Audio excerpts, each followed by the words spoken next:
Okay, let's see. I'm going to dim the lights too. Alyssa, why don't you open that right next to you a little bit, and that will give a little bit more light in here for people to take notes. But maybe the one behind you. Come on. This will give us a little bit more light to work by without washing out the screen too much.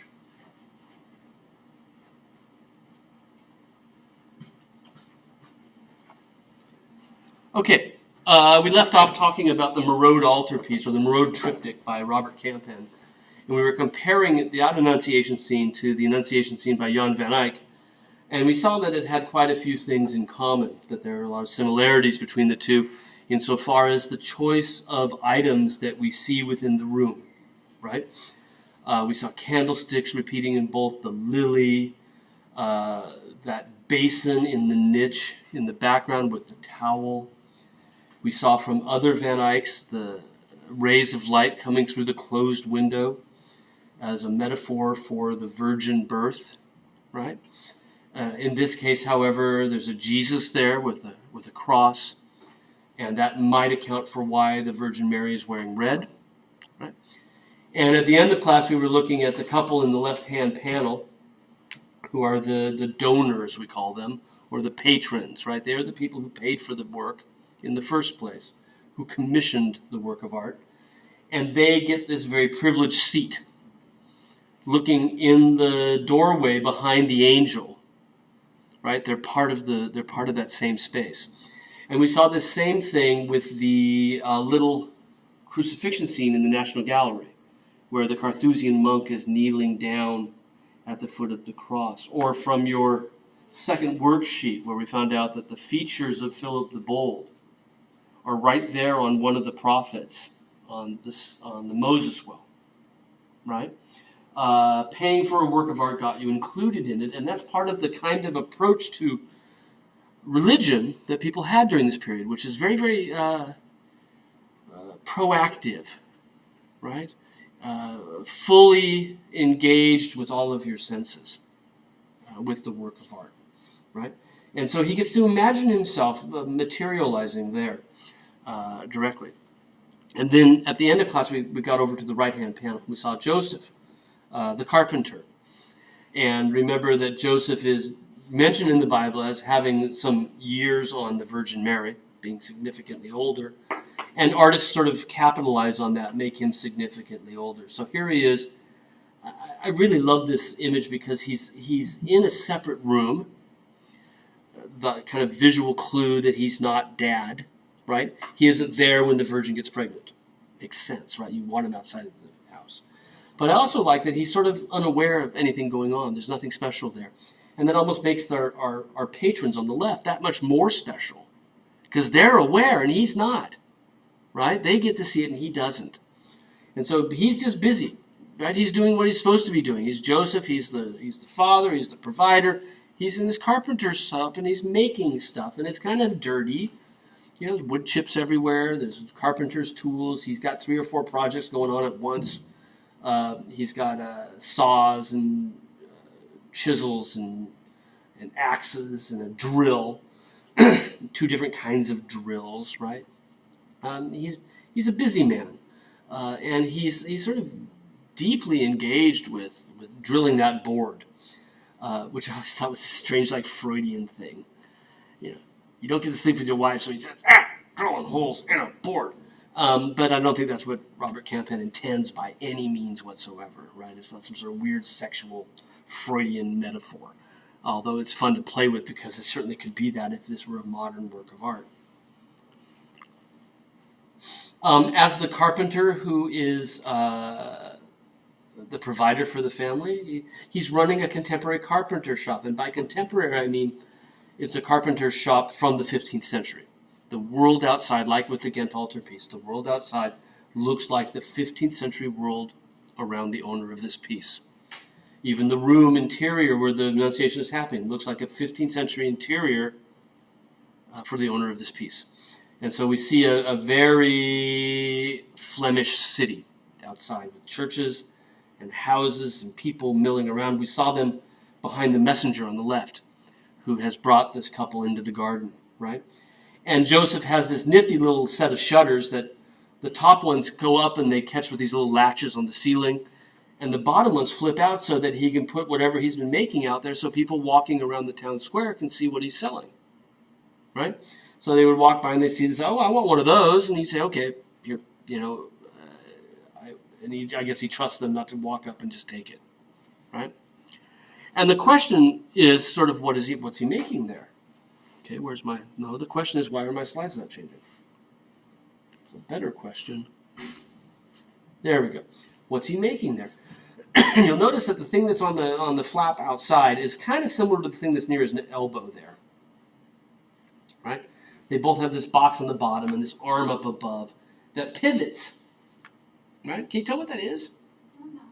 It's a mousetrap. That's exactly right. He's got two different sort of designs on a cool little mousetrap there, right? And this is, on one level, just kind of a cute little thing. He's a carpenter. He's making little things as well as big, right? But the mousetrap was actually, scholars back in the 1950s said, oh, why all the things he could be making? Why a mousetrap? And they found a fairly well-known theological writer from the 13th century, St. Augustine. And St. Augustine had written, a theologian from the 13th century, had written that Jesus was a mousetrap for Satan because of the way a mousetrap works. A mousetrap provides a mouse with the thing he wants most in the world. And if the mouse gives in to that temptation and takes the cheese, right, he brings about his own death, right? The mouse essentially kills himself, right? And that Jesus was the bait in a mousetrap for Satan, in that Satan would love nothing more than to kill the Son of God, the only Son of God, right, out of his hatred for God. And that by doing so, he brings about the salvation of mankind. It's exactly the opposite of what he wants, right? And eventually brings about his own downfall, right, at the end of time. So the mousetrap metaphor is a metaphor for salvation, a metaphor for the role of Christ, right, in the salvation process. And that's what's going on in the central panel, is the beginnings of that, right? So Joseph is making something, or has made things, that have a sort of theological symbolism, right? That they add to the meaning of the central panel. They add to the meaning of the work as a whole. And that leads us to the other thing that he's making. He's drilling these holes in the board. And he's already ticked out where the holes are going to go because, he's a good craftsman. And he doesn't want to just put them down willy-nilly. So they're going to be arranged like rows of trees in a grove. And this thing that he's making is part of a foot warmer. It's in the Middle Ages, when you didn't have central HVAC systems, right? You would have fires to keep you warm, and the Virgin has one in the center, right, that she's used, and you can see the soot inside the fireplace. But if you're in an outer place, you don't have a space heater. And so what you would do is you have a little metal box that you'd fill up with coals from the fireplace, and then you would have on the top of it something that would let the heat through but not burn the hell out of your feet, like a wooden top, right? And so the heat would emanate through, warm the wood as well, and then come through the holes, and you could put take your robe and lift it up and put it over that and put your feet on it, nice and toasty, right? And that's exactly what Joseph is here making, as part of a foot warmer, right? And again, we could ask ourselves, of all the things he could be making, why is he making that? Of all things, why is he making that? And what we see, of course, is that there's another one of these things in the Virgin's room. There is a screen a wooden screen to stand between her and fire, right? It's basically the same idea, but bigger. And I think we should assume that Joseph made that as well, right? He's the carpenter, after all. Now, that screen is much more symbolic. That screen protects her from harm. It protects her from the sparks. It's not just about, warming your feet. It's about being able to sit close to the fire and not be hurt by it. So, how does this all work out? Well, why does the Virgin need Joseph at all? Right? What's his point? What's the point of Joseph? right? Because at the time, like, women really couldn't provide for themselves. They had to have some sort of male figure in their life, or they had to, like, prostitute themselves. That's correct. And on two different levels, right? They needed to have a male figure in their life at that point in history because, one, women didn't have jobs to go work to earn income, right, in a capitalist society, right? So they would be, if they didn't have a man in their life, then they would probably join a monastery, right, or convent. But two, the other reason, of course, is that single women were often looked down upon by the rest of society because a bunch of chauvinists, right? Single women are loose women. Now, for Mary, this is particularly relevant because she's about to be a single pregnant woman. Right? I mean, Joseph weren't there. She is a pregnant woman. And so she needs Joseph not only to provide economically, but she needs Joseph to protect her, right? From the fire of condemnation, the fire of criticism. And so we think about Joseph here. He's making something that is a screen to go between the body and fire. And he's made another one for her. This is his role. This is who he is, right? It's really kind of subtle, but it's wonderful, isn't it? It really does explain to us exactly why Joseph is there. Because what he does is who he is. Now, Manure, a bit of biography, right? When we looked at Jan van Eyck, we talked about the fact that he lived in Bruges, but he worked also in Ghent. Right? They're very close to each other. Robert Campion is from a little bit further south of that, in a city called Tournai, where actually he was a member of the city council. We know that from various records that he was a city councilman, right? In Tournai, he ran a fairly large artistic shop, and he tutored other artists as they were learning how to paint. And I think we talked about this, didn't we? We talked about artistic tutors, right? The idea that when you wanted to become if Alyssa wanted to become a painter, right? You wouldn't go to college, you would go apprentice yourself under a painter, right? And there they'd start you with the worst job, right? You'd clean the studio, right? But you might graduate up to grinding paint, right? Grinding the pigment to add into the binder, right? Eventually you would sort of maybe put the priming layer on the wood panels that they're painting on, right? Or even maybe get to sketch on the panel as well, right? And slowly but surely you would become a professional, right? You'd be as good as your master or better.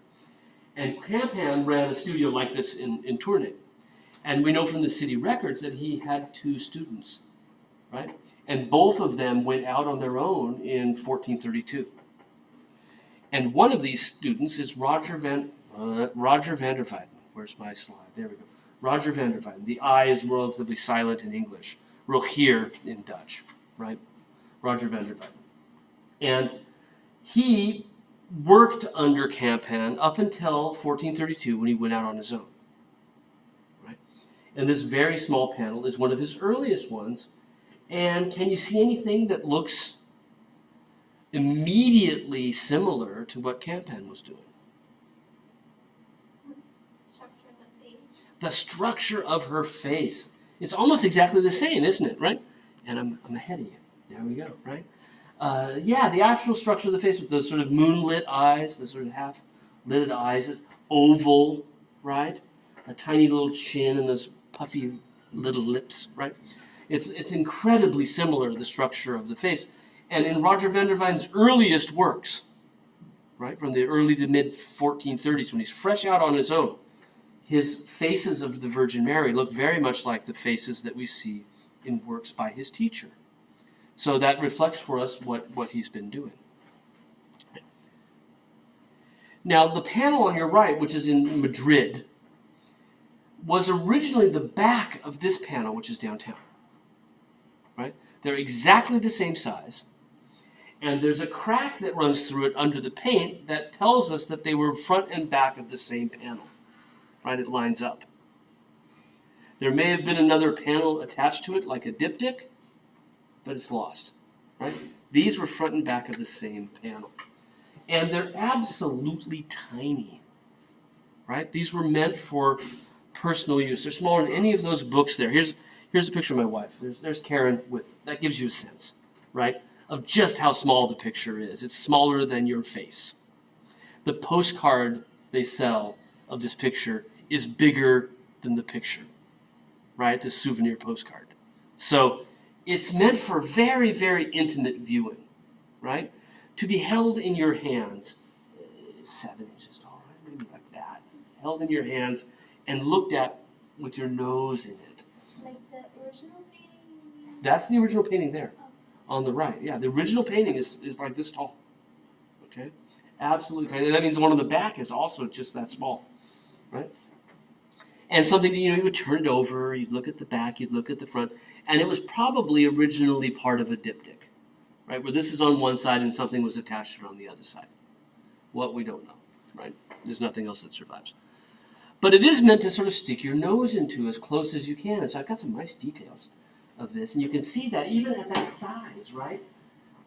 Think of how tiny the brush is he must be working with here to paint these little figures walking across the bridge, or their reflection in the water down below, right?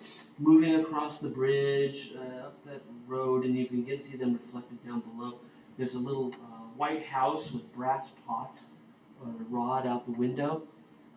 This is probably an apothecary, right, for buying drugs. And that's the way we see them in a lot of pictures. Walking up the hill to the gate of that castle, figures in the windows of the gate. These are dots of paint, right? And yet Roger van der Weyden is happy filling it up with this activity, because what he wants to do for the viewer is to reward them for spending that kind of time looking at it, right? It's not something you just glance at and look away from, right? And so we see everywhere figures on horseback moving through the landscape, ships going off into the horizon, a fellow coming across a bridge on the other side of this little waterway here. Is that a guy hanging out in the trees, or is it a scarecrow? And I kind of think it's a scarecrow, right? Just down here, right behind the horseman. And back here, a horseman moving across a bridge. There's a road divide marker with a cross on it, which you can still find throughout Europe if you drive around enough. Just absolutely meticulous in its painting, right? That all of these details, again, are meant to encourage you to sort of stick your nose in, spend a little time with it, right? And that's how the original owner would have used it, right? Now, the fact that it's St. George, who, if you've gotten to the 4th worksheet, there's a St. George there as well on that worksheet. St. George is a saint that the Catholic Church doesn't talk about nearly so much anymore, because it is kind of one of the more crazy, outlandish, right? The idea of slaying a dragon is not the same as, somehow more outlandish than raising people from the dead. But there you are, right? We'll buy the raising people from the dead, but we don't necessarily buy the idea of dragons anymore. But the story was that there was this dragon off in the countryside, and this city was beholden to sacrifice its young women to it, preferably virgins. And you can see that there are bones around the dragon from previous sacrifices. And St. George decides that this is crazy, right? And he's going to go out and, why don't we just kill the dragon, right? Then we'll be done with it. So he goes out and he rescues the next sacrifice, right, by killing the dragon. And you can see this sort of wonderful, at first the dragon's spitting out at us as he's spearing it from the back of its neck. But I love how Roger has made the, van der Weyden means of the fields, by the way, so we tend to refer to him by his first name. We get to be first name basis with this one, right?